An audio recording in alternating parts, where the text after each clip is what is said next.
Philadelphia, Pennsylvania. Dawn breaks over the Delaware River, mist curling like ghostly ribbons above the black water. The sound of hammering, welding torches, and engines fills the air, a cacophony that somehow feels orchestrated. At the Bethlehem Fairfield shipyard, the smell of molten steel and fresh paint mixes with the briny scent of the river. Men in grease-streaked overalls rush along narrow catwalks, rivet guns clattering as sparks fly from welding arcs. Every footstep, every clang, every shouted instruction is part of a precise rhythm, though to the casual observer it might seem chaos. James "Jimmy" Murphy, a civilian logistics planner in his late 40s, steps onto the observation deck overlooking the sprawling yard. Clipboard in hand, pencil tapping impatiently against the paper, he watches as one Liberty ship slowly takes shape.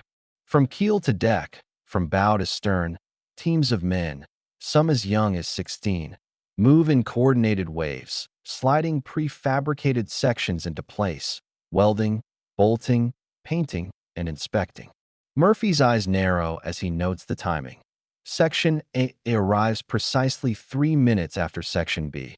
Riveters move at a calculated pace, and welders are rotated in shifts to maintain an unbroken workflow. Every movement is measured. Every pause is a potential bottleneck that he mutters to himself, almost a mantra. If one ship takes 3 months, then 3 men working together can do one in less than 30 days. No, faster.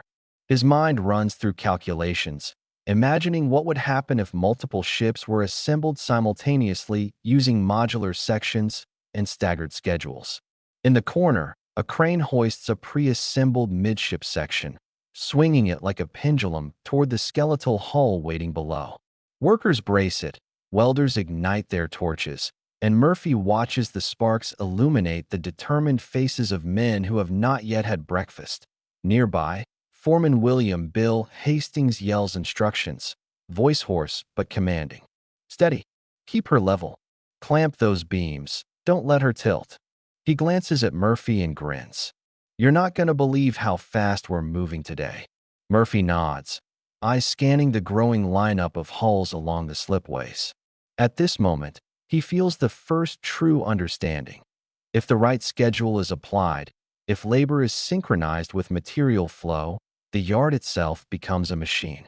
And with enough coordination, the Atlantic, the vast, perilous ocean, could be transformed into a conveyor belt for supplies, unstoppable and continuous. In the bowels of the shipyard, steel workers sweat under welding masks, their faces illuminated by molten metal. Rivets hiss and spit as they are driven home. The clang of steel against steel becomes almost musical, a metronome that dictates the pace of an industrial symphony. Each completed section is swiftly moved to the next assembly point. Workers exchange nods, calling out instructions, signaling the next phase. Murphy notes every step, every pause, every inefficiency. To him, this is not merely shipbuilding. It is logistics, choreography, and engineering intertwined. By mid-morning, the first Liberty ship of the day is rolling down the slipway. Steam rises as supports are released, and the hull glides into the Delaware River, carrying with it the potential to ferry tanks, ammunition, and food to the far reaches of the world. Murphy steps back, pencil tapping the clipboard, and whispers almost reverently, "One down. How many more can we make?" As the tide carries the hull toward open water, he already begins drafting the next iteration of the schedule, shift rotations, material deliveries, and the overlapping sequence of welders and riveters. Every decision compounds the effect: faster assembly, more ships, more supplies. And each additional vessel launched brings the Allies closer to overwhelming the U-boats that patrol the Atlantic, trying to choke the lifeline between continents. Murphy knows that every day a ship launches is a day closer to tipping the balance. Above, seagulls wheel in the early light, indifferent to human urgency. Below, the river glimmers, reflecting steel hulls like silver ribbons. The yard hums with motion, a testament to one civilian's vision, one schedule that might just turn the tide of war. The morning sunlight reflects off the Delaware, glinting across steel hulls as the first Liberty ship of the day drifts toward open water. The yard is now a symphony of movement, each team operating in precise, almost mechanical coordination. Jimmy Murphy steps down from the observation deck, moving along the catwalks between slipways. He notes the flow of materials. Prefabricated hull sections arriving from the fabrication shop, rivet buckets, and welding equipment positioned just steps from where they are needed, and teams rotating seamlessly to prevent fatigue. Men carry beams and plates with military precision, while cranes swing massive midship sections into place like clockwork pendulums. Each motion seems rehearsed, yet it is improvised on the fly, a dance guided by schedules, timing, and Murphy's constant calculations. He pauses at a junction where three slipways converge. Here, the true genius of the system is visible. Sections are staggered so that one ship is being welded, another riveted, and a third being painted, all simultaneously. Murphy steps aside to avoid a crane lowering a massive hull section, sparks flying as welders secure it in place. The air is thick with heat, smoke, and the smell of molten metal. Workers shout instructions over the din, but the chaos is carefully orchestrated. Murphy makes rapid notes, rotation schedules, timestamps, and projected completion rates. He already knows that by staggering the steps and overlapping labor, a ship can move from keel to launch in mere days rather than months. At the far end of the yard, Foreman Bill Hastings monitors progress on a ship nearly complete. "Keep those riveters moving," he shouts. "Clamp the sections before they shift." Sparks fly as arcs flash across steel, and Murphy observes how the welding teams operate continuously, switching shifts like clockwork. He calculates, if one team completes a section in 4 hours, and a second team immediately begins the next, the yard can maintain a continuous output without pause. Each completed hull is proof that time is being turned into productivity, and the concept of a conveyor belt, of continuous, overlapping production, moves from abstract theory to tangible reality. Nearby, stacks of steel plates are fed directly from the rolling mill, arriving just as needed, their placement choreographed down to the minute. Truck drivers weave through the yard, delivering smaller components, rivets, and fittings to waiting crews. No worker stands idle. Every action is synchronized. Murphy steps closer to the river, watching as another hull begins its slipway launch. Water churns, steam rising as supports release. The hull slides smoothly, carrying with it not just steel and machinery, but tanks, jeeps, ammunition, and hope. A lifeline bound for the other side of the Atlantic. The sheer scale of the operation is almost incomprehensible. Dozens of hulls under construction, each at a different stage, moving as a single, orchestrated system. Murphy envisions the next phase, launching ships every few days, feeding the Atlantic with an uninterrupted flow of supply. He imagines the German U-boats lying in wait, thinking they could strangle the supply lines, and smiles grimly. By staggering production and maintaining constant launches, the Allies could overwhelm the U-boats through sheer volume, replacing losses faster than they could inflict them. Even as Murphy moves through the yard, checking progress, the rhythm of production becomes hypnotic. Hammering, welding, painting, measuring, a continuous pulse driving toward the launch of another vessel. He pauses, pencil hovering over his clipboard, mentally overlaying timetables for multiple yards along the coast. If this schedule is replicated and multiplied, the Atlantic will transform from a battleground into a river of supply, unstoppable and continuous. Every vessel launched strengthens the lifeline. Every delay eliminated increases the pressure on the axis. As the day wears on, the yard hums without pause. Sparks continue to fly, steel continues to rise, and Murphy steps back to survey the orchestration he has engineered. The Liberty ships, once isolated projects, now become links in a chain that stretches across the Atlantic, turning industrial might into strategic advantage. And in the mind of one civilian, meticulously tracking, calculating, and adjusting, The impossible begins to take shape, a logistical revolution, where the ocean itself becomes a conveyor belt, carrying victory in steel and steam. The yard hums with unstoppable motion, Liberty ships rising from the slipways in a continuous rhythm, sparks and steel marking the pulse of production to BY late afternoon. The Delaware River is lined with newly launched hulls, their sleek frames reflecting the fading sunlight. Murphy stands on the edge of the observation deck, eyes following the movement of one ship sliding gracefully into the water. The crew aboard the vessel waves at the foreman on shore, the whine of engines mingling with the slap of water against the hull. In the yard behind him, multiple ships are at various stages of completion, one being painted, another welded, a third receiving its final rivets.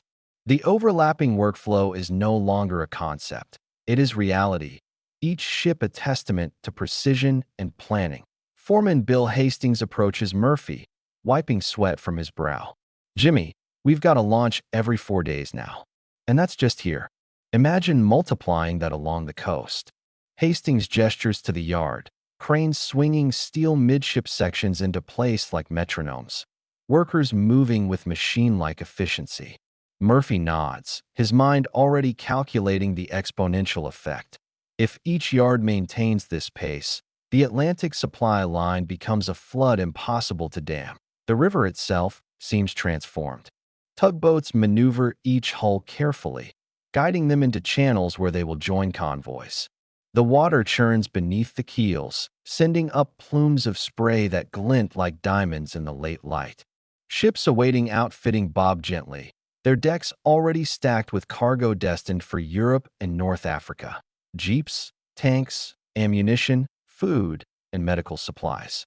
Each vessel carries the promise of sustaining armies across vast oceans, bridging continents with steel and resolve. Murphy steps down into the yard, walking among teams attaching final fittings to another hull.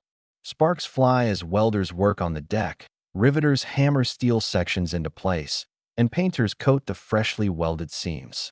Every motion is timed, rehearsed, and accounted for. A worker glances up, catching Murphy's eye.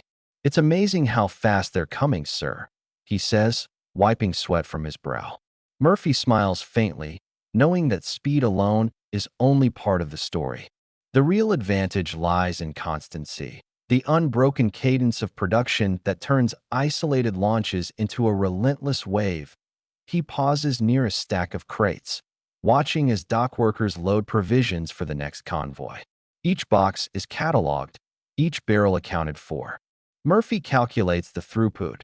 Every hull launched carries enough fuel to power tanks, trucks, and aircraft. Every crate of ammunition reinforces the front lines. Every ration ensures soldiers can endure the fight. The math is staggering, almost incomprehensible. And yet, it is this arithmetic, this meticulous scheduling, that makes the Atlantic a river of unstoppable steel as dusk settles.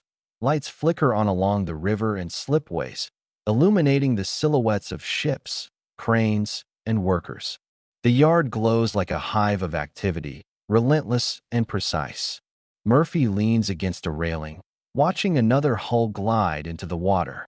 He can hear the distant hum of American ports replicating the same rhythm. Each yard, each team, each ship synchronized into a continuous chain of production. The enemy may sink a few vessels, but the next will arrive within days. Then another, then another. The flow is inexhaustible. Above, seagulls wheel lazily in the dusky sky, oblivious to human calculation and ambition.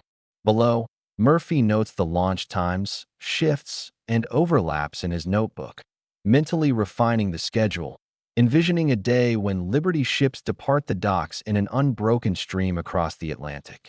This is no longer mere shipbuilding.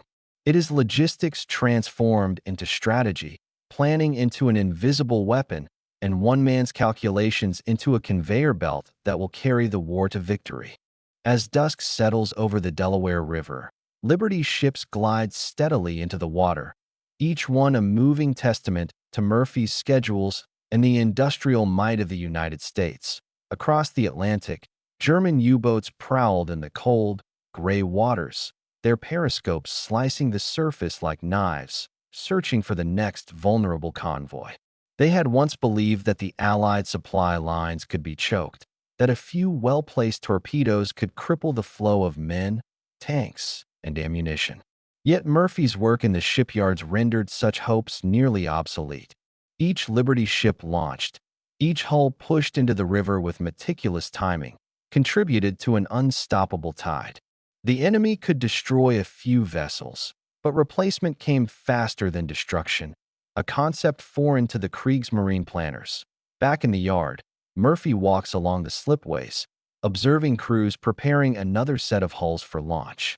He counts the number of workers, cranes, and trucks in motion, already calculating how the schedule could be accelerated without exhausting manpower. The overlapping system ensures continuity. When one team finishes welding, another immediately takes their place on a different ship. Material flows like clockwork, cranes and trucks moving sections and components precisely when needed. It's like a heartbeat, Murphy murmurs. Once you set the rhythm, the body takes over. Meanwhile, dockside radio operators monitor reports of convoys already at sea. German U-boat attacks are noted, but they are largely ineffective. A single convoy may suffer losses, but before one ship sinks, two more have already been launched. The Atlantic, once a vast and perilous expanse, is now a conveyor belt, continuous, predictable, and overwhelming. Murphy watches as tugboats guide the latest hull into the channel. Steam hisses, water sprays, and the ship glides out as if pulled by an invisible force. Every launch compounds the supply advantage, turning raw industrial output into strategic inevitability. Inside the yard, Foreman Bill Hastings pauses to light a cigarette, eyes scanning the growing assembly lines. "They think they can stop us," he says, exhaling smoke into the cool evening. "But we're building faster than they can sink." Murphy nods in agreement, thinking of the thousands of tons of fuel, ammunition, and vehicles already waiting for deployment across the ocean. Every ship built under his schedule ensures that Allied forces remain fed, armed, and mobile, a logistical flood that cannot be contained by torpedoes or wolf packs that by nightfall. The yard glows with artificial light. Welders' arcs flash like lightning, riveters pound in rhythmic cadence, and trucks shuttle steel and supplies between stations. The sense of urgency never ceases, yet efficiency remains paramount. Murphy takes careful notes, already considering the next improvements, the next staggering of shifts, and the expansion of production to other yards along the East Coast. In his mind, the Atlantic is no longer a barrier. It is a highway, carrying victory in steel and steam, powered by one civilian's meticulous timing and the relentless rhythm of an industrial symphony. The German command can only react, never anticipate. For every torpedo fired, another Liberty ship slides into the ocean, ready to replace lost cargo and keep the supply chain unbroken. The sheer scale of production, combined with the precision of the schedule, transforms war logistics into an invisible weapon, one that shifts the balance of the conflict even before troops engage on the front lines. Murphy watches the latest launch, notebook in hand, and allows himself a small, satisfied smile. The Atlantic, once a challenge, is now a conveyor belt, and nothing can stop the flow. The Liberty ships continue to glide into the Atlantic under the glow of yard lights, a continuous procession of steel, fire, and human effort. As night deepens over Philadelphia, the hum of the shipyard does not abate. Crane motors whir, welders' arcs flash against the darkness, and riveters hammer in a relentless rhythm. Murphy walks along the edge of the slipway, observing the synchronized chaos. Each ship, each team, each carefully timed rotation is part of a larger system, one designed not merely to build vessels, but to maintain an unbroken supply line across the ocean. He checks his clipboard again, cross-referencing launch times, material flow, and labor shifts. Every adjustment he makes ensures that one launch leads seamlessly into the next, that production never pauses, and that the Atlantic remains a corridor of supply that cannot be disrupted. Far across the ocean, Allied convoys move steadily toward Europe and North Africa. German U-boats shadow the shipping lanes, torpedo tubes at the ready, but the relentless rhythm of production renders their attacks increasingly futile. For every ship sunk, another has already been launched. The Kriegsmarine struggles to predict the pace, never realizing that the true weapon is not the steel of a battleship or the firepower of a convoy escort. It is timing, logistics, and human coordination. Murphy's schedule transforms industrial labor into strategic advantage, and the enemy can only react in the yard. Foreman Bill Hastings signals to a crane operator as another pre-assembled midship section is hoisted into place. Sparks fly from welding torches as the crew secures beams, and Murphy notes the efficiency. Overlapping shifts, modular construction, and continuous material delivery mean that idle time is eliminated entirely. Even as fatigue sets in for the workers, the system absorbs it, rotating crews to maintain momentum. Each launch is proof of the method, each hull a tangible representation of strategic foresight. By early morning, the first ships of the next convoy are already under construction, keel sections waiting, welders and riveters ready to start their shifts. Murphy steps back and surveys the scene. A yard transformed into a living machine, steel and human effort synchronized into one unstoppable process. He realizes that the war is being won not just by bullets and tanks, but by planning, timing, and the relentless rhythm of production. The Atlantic is no longer an ocean to cross with risk. It is a conveyor belt of material, carrying victory in measured, unstoppable increments as dawn breaks. Light glints off the newly launched Liberty ships, tugboats guiding them into channels, smoke curling from their funnels. Murphy allows himself a small, satisfied smile, knowing that the continuous flow of supply will sustain armies, equip fronts, and maintain the initiative. One civilian schedule, executed with precision and perseverance, has transformed the Atlantic into a strategic instrument. Steel, steam, and human coordination have created an invisible weapon, and with it, the tide of war is being carried across the ocean, one launch at a time.